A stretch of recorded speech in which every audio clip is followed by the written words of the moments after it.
Hello everyone and welcome to our lecture series Kar Lo Baat.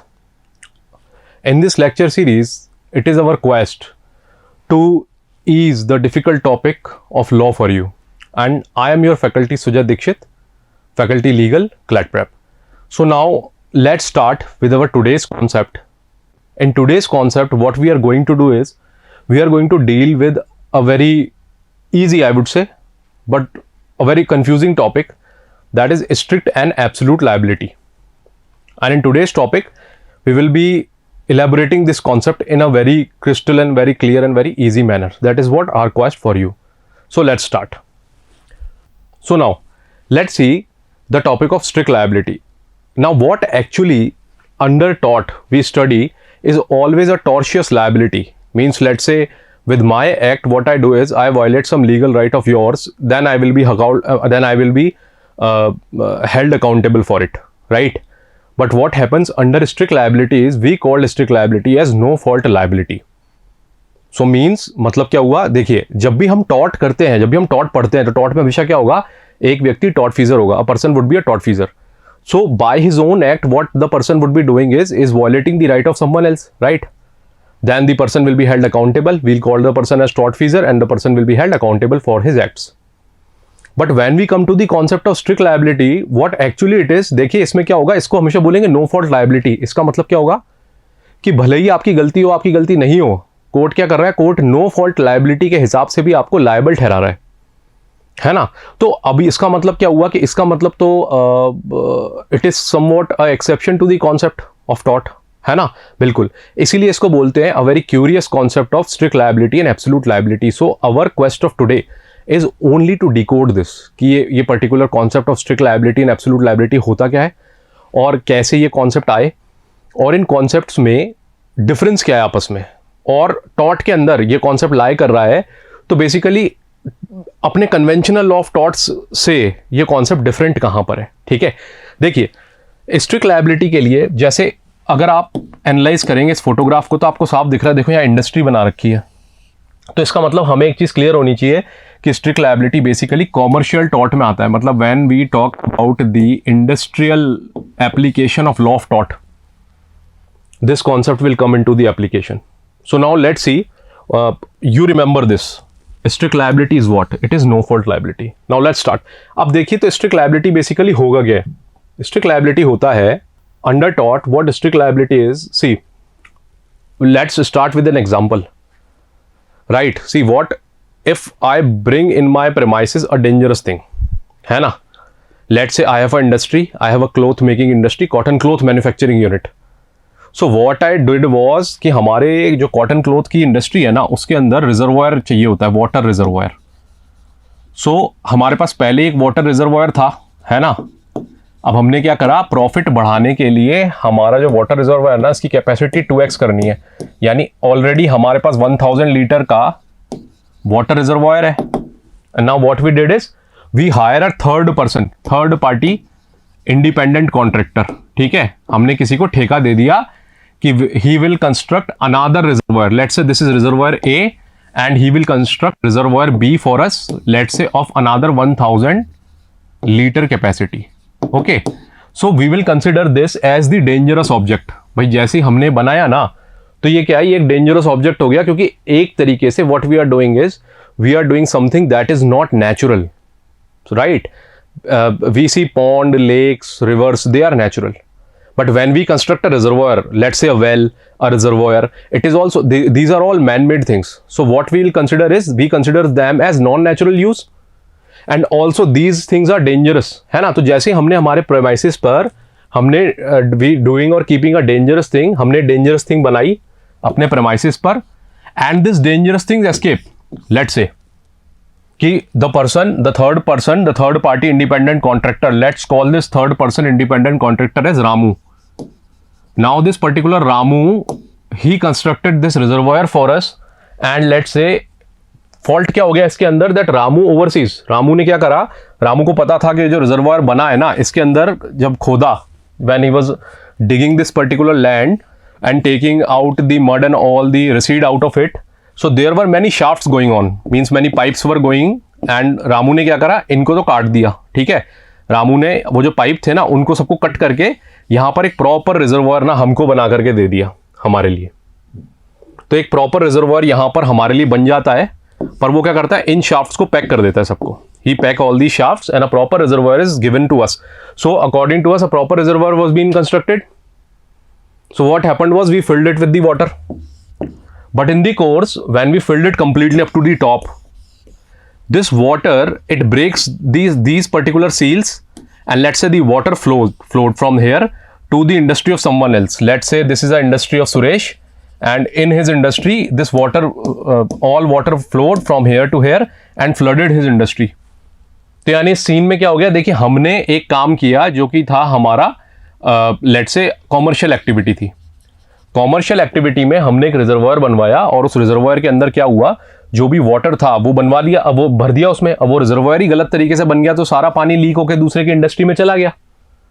और इस पानी ने क्या करा, इसने जाकर के जो दूसरे की जो इंडस्ट्री थी उसको पूरे को नुकसान पहुंचा दिया, लेट्स से उसको पूरे को डेंजरसली खत्म कर दिया, खराब कर दिया। तो now what law will do, now here what law will do is law will made me accountable for all the losses that has been done to that particular industry. Now let's say according to me it is wrong. What I'll say don't held me accountable, held Ramu accountable for it, because he is the one who was in charge of that particular construction and he was the one who has done everything. My fault is this, that I have employed Ramu to do this for me, right, on my industry. But what law will say, no sir, you are accountable. So this is the concept of strict liability, that even without any fault of mine in this particular case, because everything was done by Ramu and I paid a good money to Ramu for all these things. So मेरी कोई गलती नहीं है, but even then law will held accountable myself, me. Why? If I ask क्यों, so they will say sir it is a commercial activity. So first of all you are doing a commercial activity. Next what court will say, this is a commercial activity, so all the profit will goes to you. I will say right, I am the owner, सारा profit मेरा. So court will say then liability also will goes to you. Liability फिर तुम्हारी है ना। तो ये जो particular चीज है यही हमारे स्ट्रिक्ट लायबिलिटी के कॉन्सेप्ट को बनाती है और टॉर्ट से अलग कर देती है। मतलब जो यूजुअल टॉर्ट्स होते हैं ना, like see here in this case water reservoir is made in my industry, my unit. Now अगर ऐसा ही एक water reservoir I would have constructed in my society where I live, housing society, तो वहां क्या होता, वहां पर नॉन कॉमर्शियल यूज होता उसका, तो वहां वो रिजर्वायर बनता। और अगर ये सेम चीज वहां हो जाती, मींस वाटर फ्लो हो जाता और दूसरी सोसाइटी में भर जाता और वहां नुकसान पहुंचा देता, तो लॉ हमेशा इसको पकड़ता, रामू को पकड़ता, थर्ड पार्टी कॉन्ट्रैक्टर को, मुझे नहीं पकड़ता। बट क्योंकि मेरी इंडस्ट्री में कॉमर्शियल एक्ट हो रहा है तो law will always catch hold of me because I am the owner of the industry, therefore we call it a no fault liability. अब हमें देखना होगा कि स्ट्रिक्ट लायबिलिटी को पहचाने कैसे, मतलब कौन कौन से पॉइंट्स हैं, what are the important points that will help us in derive out that it is a case of strict liability. First of all it's a commercial activity, okay. Next, doing और keeping a dangerous thing, means what we did was we in our premises what we did was we do something that is dangerous. That dangerous thing should escape. Means what is the meaning of this escape is, let's say this is our boundary of our premises and here is the dangerous thing and let's say it escapes out, right, and it cause the damage to the other people, and what our this thing, the dangerous thing, it should be unnatural, right, it should not be natural. मतलब अगर हमारे premises पर एक पुराना पेड़ उगा हुआ है, लेट्स अ ट्री, है ना, now the branches of that tree, let's say these branches are going on to every other, means on our property also there are branches and these branches are hanging out to the property of the other people, and let's say this branch actually falls off from the tree and destroys the premises of someone else, but it is a natural object, it's a tree, right? So in this particular case I will not be held accountable.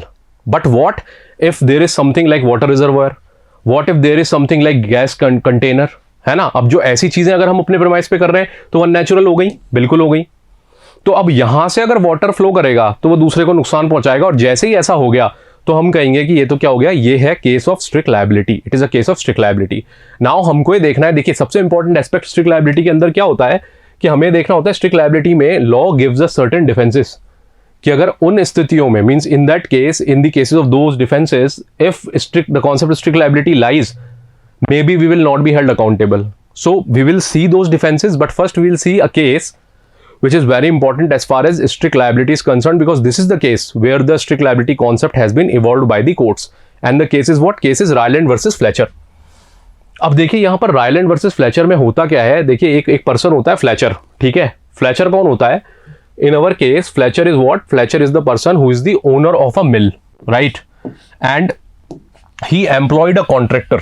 Let's say he employed Ramu, a contractor, to construct a reservoir over his land, है ना. Water reservoir बनाया to provide water for his mill while digging and constructing the reservoir, the contractor failed to notice, means it is the mistake of Ramu, failed to notice some disused shafts under the site of the reservoir, है ना. Same to our case that we discussed earlier. तो shaft थी वो उसने देखी ही नहीं और उसने तो रिजर्वर बना दिया and did not block them up. He even did not block them up. Shortly after the water was filled in the reservoir, it broke through some of the shafts and flooded B, means Ryland. So Ryland is B, our Fletcher is A.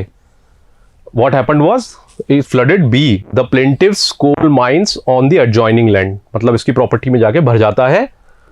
So what court held in this particular case? In a case which was being filed by Ryland against Fletcher. तो Ryland कौन बन गया? Plaintiff बन गया. और Fletcher कौन बन गया? डिफेंडेंट बन गया. तो ये जो केस फाइल हुआ ना, इस केस के अंदर कोर्ट क्या हेल्ड करता है? कोर्ट कहता है that B was held liable in respect of the damage caused to A. B was held liable with respect to damage caused to A, even though the damage was caused not due to the negligence of B, but due to the negligence of the independent contractor. Means even in this particular case, what court held that even B was not held not liable personally. Means इसका कोई fault नहीं था, but उसके बाद भी independent contractor के लिए, रामू के लिए, बी वॉज हेल्ड अकाउंटेबल. सो हमने यहां से क्या सीखा? यहीं से हमारी थ्योरी इवॉल्व आउट होती है कि in the particular case of strict liability, even for the act of the independent contractor, we will held the hirer responsible, यानी फ्लेचर को रेस्पॉन्सिबल करा जाना है. तो ये था हमारा केस रायलैंड वर्सेस फ्लेचर. अब अपन देखते हैं कौन कौन से डिफेंसेस हैं जो against the liability of strict liability work करेंगे. So our first defence is shared benefit and consent. Means let's say I will let's say elaborate this particular thing with the example. Let's say on our property, this is our property, right? X. Our neighbor are A, B, C. So when we were constructing a water reservoir, we asked A that, sir, I want to construct the reservoir. Are you giving me the consent? A said okay. I asked same to B. B said no. I asked to C. C said perfect idea. Okay. And I will also share the benefit. Right? Share benefit. So in this case, let's say हमारा reservoir बन जाता है. Our reservoir was completed and let's say flooded the premises of everyone due to the mistake of the independent contractor. अब क्या होना है? Now in this particular case, what will happen is we will only, in this case, indemnify B. We will not in this case indemnify A and C. मतलब हम खाली B के losses को fulfil करेंगे, हम A और C के losses को फुलफिल नहीं करेंगे. क्यों? क्योंकि A और C के अगेंस्ट हम कौन सा डिफेंस लेने वाले हैं? शेयर्ड बेनिफिट एंड कंसेंट का defence. Right. Now next thing is, let's say this water, ये जो यहां से पानी लीक हुआ है, this water leakage was caused due to which major और act of God. Means due to the act of God water was released. So therefore now in this particular second defense, if we are able to take that, we will not compensate any one of these. तो यानी पहले वाले case में तो हम खाली B को compensate कर रहे थे, A और C को नहीं कर रहे थे, है ना. अगले केस में हम A, B और C तीनों को ही compensate नहीं करेंगे. Let's say what was the result, what was the cause of the leakage of water? Let's say act of the third party. मतलब we find some evidence that not due to our mistake or not due to the mistake of the independent contractor, it is someone third party. जैसे किसी ने हमारे tank पे shoot कर दिया या हमारे टैंक के अंदर किसी ने इस तरह का कुछ कर दिया कि उससे वाटर लीक हो गया, किसी थर्ड पर्सन की गलती थी. So in that case also we will not compensate A, B, C. हमें ये डिफेंस मिल गया, right. And in our fourth defence, plaintiff is the wrong doer. What will happen is that in this case, let's say the plaintiff means, let's say a person A is filing a case against us, we are B, filing a case against us, but we find out that he himself is the wrongdoer. That leads to the leakage of water in our premises. It is the mistake of A only. So we will take a defense against A and we will say plaintiff is the wrongdoer. So अब देखिए अपन ने क्या देखा यहाँ पर, अपन ने यहाँ पर चारों डिफेंसेस देख लिए स्ट्रिक्ट लायबिलिटी के, कि ये सारे डिफेंसेस हैं जो हमें कॉन्सेप्ट ऑफ स्ट्रिक्ट लायबिलिटी में मिलते हैं. Now let's see what exactly are the provisions of absolute liability.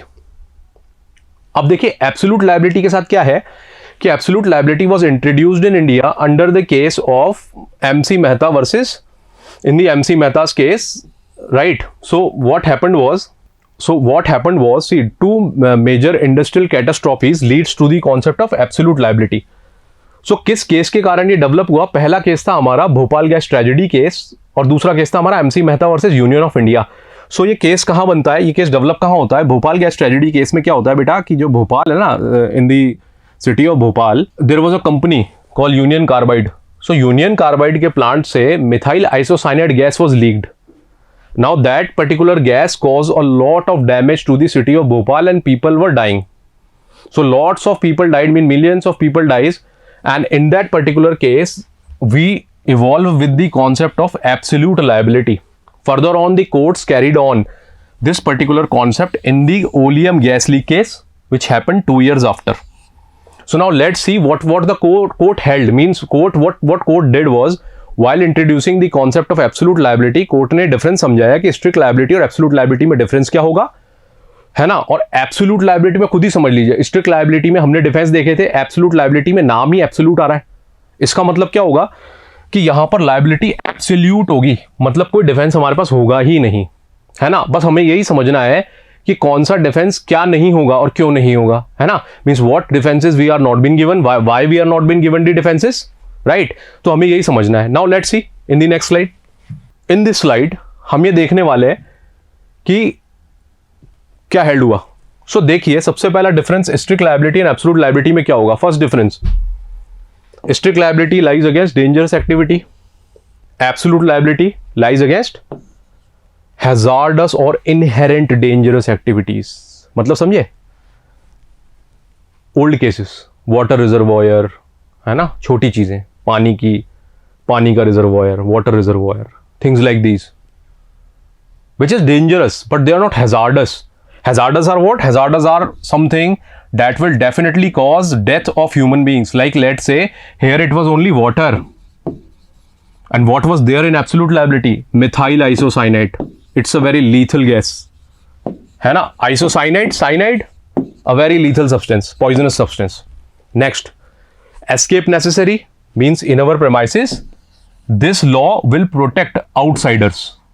It is not meant to compensate insiders. मतलब अंदर रहने वाले अगर केस फाइल करेंगे तो स्ट्रिक्ट लायबिलिटी में नहीं आएगा वो, पर जब एस्केप होगा और बाहर वालों को लॉस पहुंचेगा ना, वो केस आएगा हमारा स्ट्रिक्ट लायबिलिटी के अंदर. But here see escape not necessary, liability within and outside premises. मतलब अंदर वालों को भी यस ओके, बाहर वालों को भी ओके, सबको ओके. प्रोवाइड एक्सेप्शन, हमने 4 एक्सेप्शन पढ़े थे. No exception to the rule, एक भी एक्सेप्शन नहीं है. Last difference, strict liability applies to non natural use of land, while the absolute liability, it applies to non-natural and natural use of land, means both. So these are the differences between strict and absolute liability, and I think in the today's lecture series you are very well versed now with the concept of strict and absolute liability, and thank you so much